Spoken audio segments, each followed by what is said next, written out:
Imagine this. You're sitting across from her on a first date. You've planned everything perfectly, the place, the outfit, what you'll say.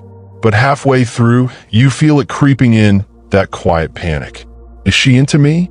Did that joke land? What if she doesn't text back tomorrow? Your mind races, your chest tightens, and suddenly the whole evening feels like it's slipping away. If you've ever felt that, the need to impress, to control how she sees you, to make her like you right now, then you already know the mistake I'm talking about.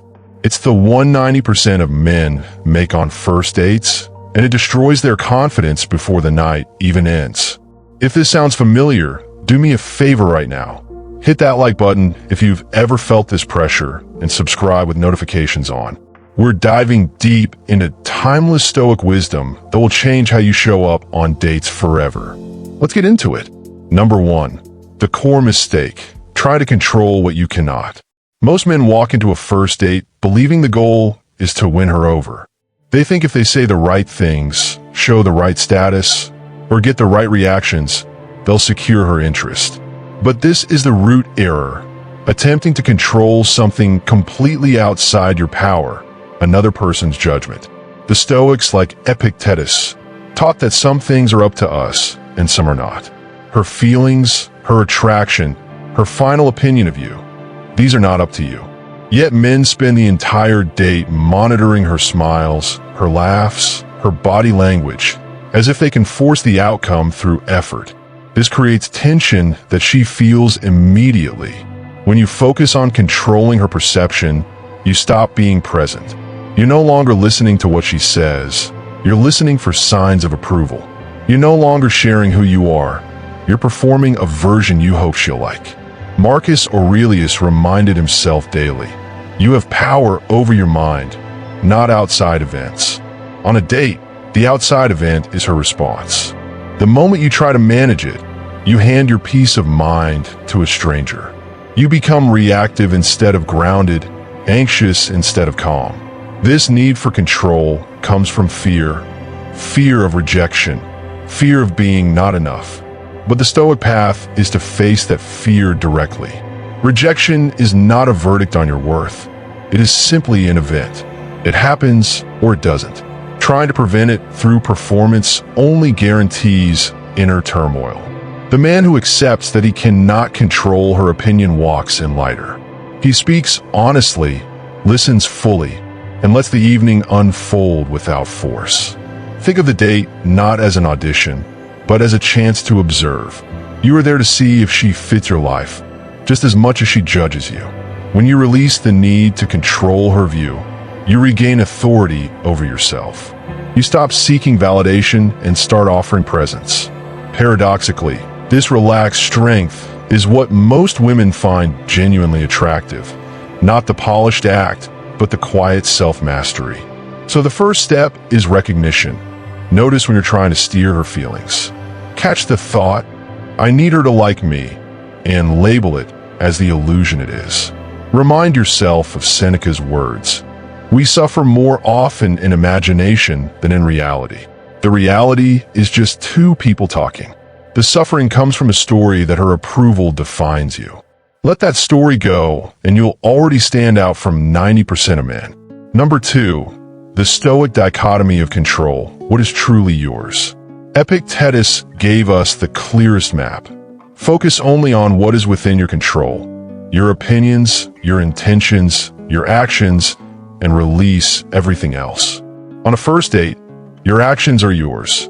Being on time, dressing respectfully, asking good questions, speaking truthfully. Her reactions are not yours. When men confuse the two, they exhaust themselves chasing signals they can't command. Trying to control the uncontrollable turns the date into a constant evaluation. Every pause in conversation feels like failure. Every neutral expression feels like disapproval. But neutrality is not rejection. It's just a moment. The Stoic remains steady because he knows his job is to act with integrity, not to produce a specific emotional response in her. When you anchor yourself in the dichotomy, something shifts. You stop narrating the date in real time. She's bored, she's impressed, she's losing interest. Instead, you return to the present, the sound of her voice, the taste of the drink, the flow of the conversation. Presence replaces performance. Calm replaces calculation. This inner freedom is magnetic. A man who is not clutching for approval gives off quiet confidence. He doesn't fill silence with nervous jokes. He doesn't oversell his achievements. He simply is. And in that simplicity, he offers her space to be herself too, which is the foundation of any real connection. Practice this before the date. Write down what is truly yours to control that night. Speak honestly, yours. Listen attentively, yours. Be kind and respectful, yours. Then draw a line. Everything after that line is not your burden. Carry only what is yours, and you will walk into the date unburdened. Number 3, approval seeking destroys authentic connection. When a man seeks approval, he hides parts of himself he thinks she won't like. He softens opinions, exaggerates stories, avoids topics that might spark disagreement. But authenticity is the only soil where real connection grows. A performance can earn temporary interest, but it cannot earn genuine respect. Women sense inauthenticity quickly.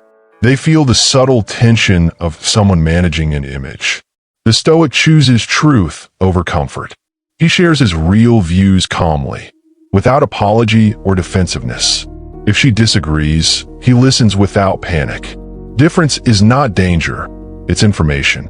Approval-seeking also blocks you from truly seeing her. You're too busy adjusting your mask to notice who is behind hers. But a first date is mutual discovery.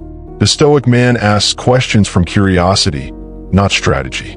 He wants to know her character, her values, her energy, not just whether she likes him. By letting go of the need to be liked, you give both of you permission to be real. Vulnerability becomes possible. Laughter becomes genuine. Silence becomes comfortable. This is where attraction beyond surface level begins, in a shared space of two people showing up honestly. Remember Marcus Aurelius. If it is not right, do not do it. If it is not true, do not say it. Apply this to dating. Speak what is true for you. Act in line with your values. If she walks away, she was never aligned. If she stays, you've begun something real. Not a chase, but a meeting of equals. Number 4, turning rejection into indifference, the Stoic superpower. The fear of rejection fuels most first date mistakes. Men contort themselves to avoid it, but rejection is inevitable in life. Not every woman will feel the spark, and that's perfectly fine. The Stoic trains himself to meet rejection with indifference, not coldness, but calm acceptance. Indifference here means it does not disturb your peace. Her no does not become evidence that you are unworthy. It is simply preference, timing, chemistry, factors outside your character. Seneca wrote, "It is not the man who has too little, but the man who craves more, that is poor." Craving her approval makes you poor in spirit. When you expect possible rejection and prepare your mind for it, something powerful happens. You relax. You no longer scan for micro signs of danger. You stop over-investing in one evening. Paradoxically, this emotional independence makes you more attractive because neediness repels and self-sufficiency draws people in. Practice premeditatio malorum, the premeditation of evils. Before the date, visualize her not being interested. Feel the sting in imagination, then remind yourself, you will still be whole tomorrow. Your worth is not on trial. This mental rehearsal dissolves the fear and leaves you free to enjoy the evening regardless of outcome. A man who can sit with possible rejection without flinching is rare. He offers strength, not supplication, and strength quietly commands respect. The date becomes lighter for both of you when only one person is carrying the weight of needing it to work. Number 5, how to show up as the Stoic man on the next date. Arrive grounded. Take a few deep breaths before walking in. Remind yourself, I control my actions and attitude. The rest is not mine. Let this truth settle in your body. Your voice will steady. Your eyes will soften. your presence will deepen. Speak less about achievements, more about what you genuinely care about. Share a value, a lesson learned, a quiet passion. Speak slowly and sincerely. Do not rush to fill silence. Silence is not failure. It's space for connection. Listen like your life depends on it. Put your phone away. Look at her when she speaks. Ask follow-up questions from real curiosity. Most men listen to respond. The Stoic listens to understand. This simple discipline sets you apart. If nerves arise, name them inwardly without judgment. This is anxiety. It will pass. Return attention to the moment. Do not try to hide the feeling or overcompensate. Honest presence, even with a touch of nerves, is more powerful than flawless performance. End the date without clutching for closure. Thank her sincerely for her time. If you want to see her again, say so directly and calmly. Then release the outcome. Walk away knowing you acted with integrity. That is victory. The Stoic man measures success by how true he remained to himself, not by whether she texts back. Number 6. The trap of future tripping. Living in outcomes instead of the moment. Most men spend the first date not in the conversation, but in an imagined future. They picture the second date, the kiss, the relationship, or the ghosting, the rejection text, the loneliness. This constant projection pulls them out of the only place where life happens, right now. The Stoics called this wasting the present on shadows that may never arrive. When your mind is busy scripting tomorrow, you miss today. You nod while she speaks, but you're not hearing her words. You're calculating what they mean for your chances. Seneca warned that we lose the day while waiting for tomorrow. A date becomes another arena where men trade real experience for anxious fantasy. Future tripping also creates subtle pressure that she feels. Your energy is forward-leaning, grasping. You laugh a little too hard at the idea of future plans. You ask leading questions that probe for commitment too soon. Calm presence evaporates, replaced by a quiet urgency that makes her guard rise. The remedy is simple yet difficult. Return to the senses. Feel the chair beneath you, the glass in your hand, the rhythm of her voice. Each time the mind leaps ahead, gently bring it back. This is the Stoic discipline of attention. The present moment is the only territory you truly own. When you stay in the now, something beautiful happens. The date becomes its own reward. You enjoy her company or you don't, clearly and without distortion. You leave lighter, regardless of outcome. A man anchored in the present offers a rare gift. Full attention in a world full of distraction. Number 7. The illusion of impressing, trading depth for display. Many men believe the way to stand out is to impress. Name-dropping achievements, subtle bragging about travel or income, steering stories toward success. They think attraction comes from admiration. But admiration is shallow water. Respect and desire flow in deeper currents. Impressing requires constant maintenance. You must keep the highlights coming. Avoid ordinary topics, hide struggles. This exhausts you and distances her. Epictetus asked, "How much trouble you save yourself if you don't care about seeming important?" A date is not a resume reading. Women are not blank screens waiting for your projection. They want to know the man beneath the highlights. What moves him, what he fears, what he values when no one is watching. Depth invites depth. When you share a quiet struggle or a real lesson learned, you open a door she can walk through. The Stoic chooses substance over show. He speaks of what matters to him without inflating or diminishing. He admits when he doesn't know something. He allows ordinary moments without rushing to dazzle. This quiet honesty creates trust faster than any display of status ever could.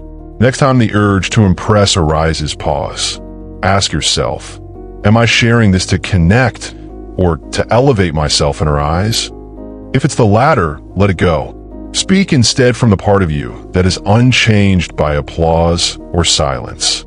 That part is magnetic because it is real. Number 8.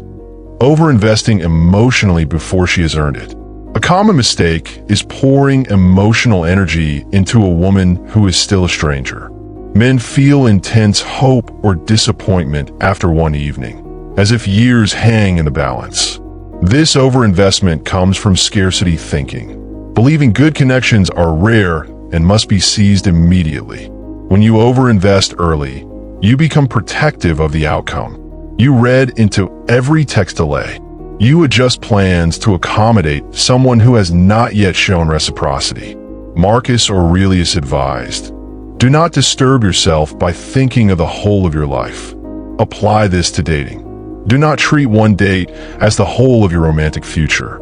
Overinvestment also creates imbalance.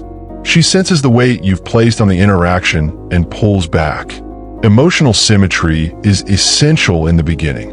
The Stoic man offers interest and warmth, but he keeps his center. He does not hand over his peace to someone he barely knows. Guard your emotional capital like a resource. Give in proportion to what has been demonstrated.